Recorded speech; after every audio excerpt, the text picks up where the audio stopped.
Baik, Ibu, selanjutnya pilih nomor berapa? Nomor 7. Nomor 7, kita buka box nomor 7. Cincin api. Nah, ini dia. Lalu kesempatan pertama yang tadi bilang, nah ini dia, Kang Maman, silakan. Lagi-lagi saya bicara tentang Ring of Fire nih, Bu. Iya. Kita ada di lingkungan ini. Tapi kok cerita tentang bagaimana mitigasi bencana dan lain sebagainya tidak masif diajarkan di sekolah, bahkan tidak ada di kurikulum kita.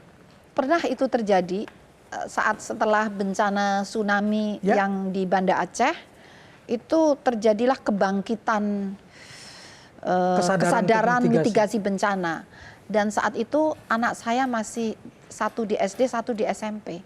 Di bukunya itu ada, di pelajaran geografi kalau nggak salah. Itu sekitar tahun 2009 kali. Itu pernah ada Pak, 2009. Cuma kami terlepas dari itu semua ya, tentang kurikulum. BNPB, kami, dan beberapa perguruan tinggi itu ada program juga yang goes to school ya. Mengajarkan bagaimana kewaspadaan untuk bencana itu ada, tapi sifatnya informal ya, Itu dia. tidak kurikulum ya. Nah itu perlu juga untuk diusulkan kembali. Mungkin kalau belum. Kalau kurikulum sudah terlalu berat anak-anak. Ya mungkin ekstrakurikuler atau ya. yang audiovisual atau gimana gitu yang lebih. Ya bisa ya. Iya. Maksudnya kurikulum itu bukan kurikulum bencana enggak, tapi dulu itu dalam pelajaran geografi, dalam pelajaran bahasa Indonesia membahas tentang bencana sebagai kontennya. Jadi misalnya tidak BMKG dengan dana tertentu membuat modul-modul tentang mitigasi bencana dan disebarkan di sekolah. Kami lakukan itu, istilahnya BMKG goes to school, tidak hanya tentang bencana, tentang iklim juga, dan juga di-upload di website. Jadi sebetulnya video-video klipnya, jadi kalau anak-anak itu kan sukanya video film kartun kayak Doraemon itu ya. Dalam bentuk itu sudah Pak, sudah dilakukan Pak. Jepang kan bisa begitu tenang menghadapi semua itu karena dari sekolah, dari kecil sudah diajarkan. Betul, dan Jepang memulainya lebih dari 100 tahun yang lalu. Nah, soal cincin api, Ring of Fire juga, dan potensi bencana di Indonesia ini kan juga banyak. Menurut Ibu, anggaran atau budget yang memang disiapkan pemerintah untuk penanganan bencana, mitigasi, bahkan penelitian, mengembangkan dan mensupport BMKG ini cukup nggak? Banyak nggak sih Bu anggaran atau budget yang disiapkan? Kan itu penting juga loh untuk infrastruktur dan teknologi juga. Terus terang kami bersyukur nih sudah 2 kali lipat ya. Namun akan lebih bersyukur lagi kalau bisa ditingkatkan lagi. Upaya apa Bu untuk meningkatkan budget? Karena bagaimanapun juga kan anggaran untuk kebencanaan ini penting sekali ya. Karena kita tahu banget bahwa dampak dari bencana itu nggak main-main.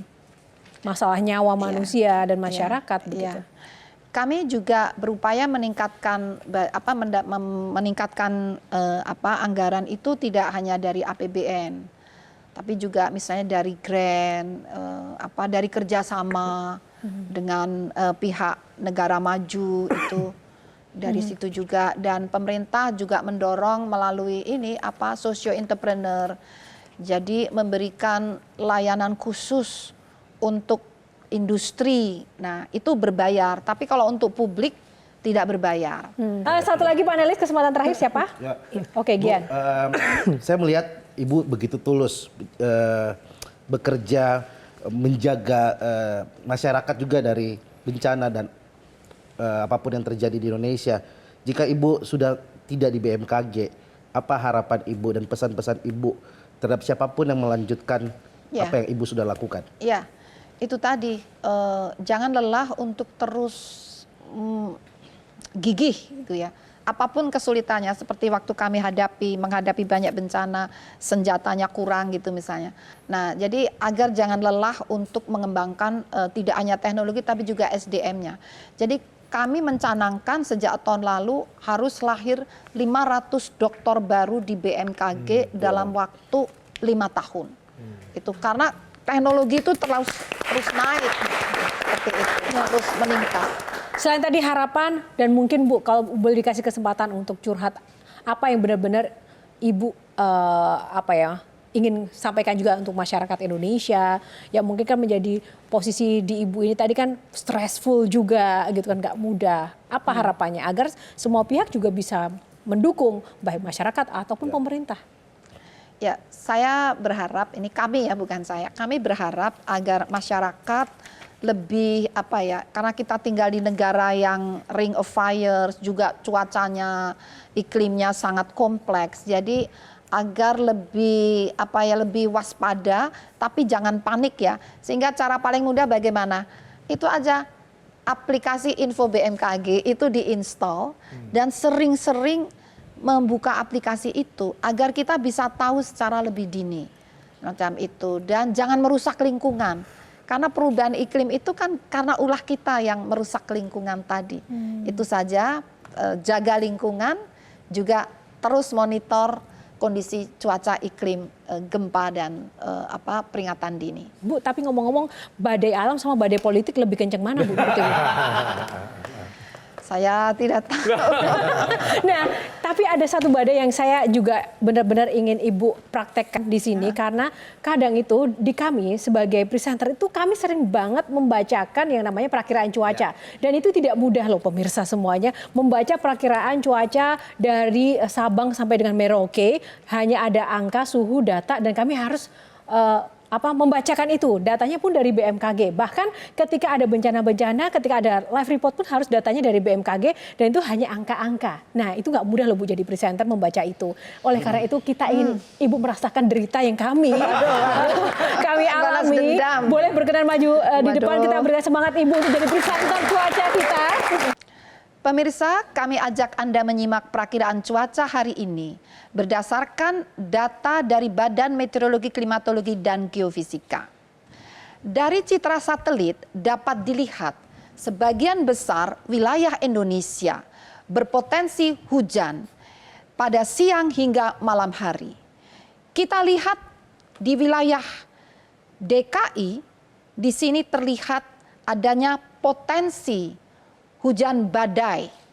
Oleh karena itu, mohon pemirsa bersiap-siap bagi yang akan merencanakan untuk kegiatan di malam hari, mengunjungi kekasih di malam hari, harap waspada adanya hujan badai agar hubungan Anda tidak mengalami badai porak-poranda.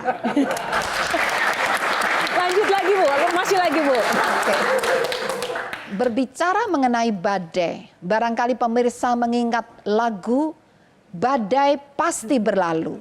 Oleh karena itu, jangan cemas, jangan gentar, tunggu, selalu baca aplikasi Info BMKG, akan diinfokan dalam aplikasi tersebut kapan badai akan berhenti.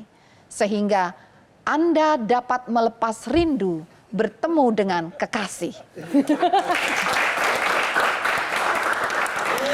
Nah, satu lagi Bu. Pemirsa, saat musim hujan, baju pun basah. Sudah dijemur, tak kunjung kering. Demikian perakiraan cuaca, maka jangan lupa selalu cek aplikasi Info BMKG sebelum Anda mencuci baju dan mobil Anda. Terima kasih. Terima kasih Ibu. Gimana panelis? Oke ya, mantap. Terima kasih. Jelajahi cara baru mendapatkan informasi. Download Metro TV Extend sekarang.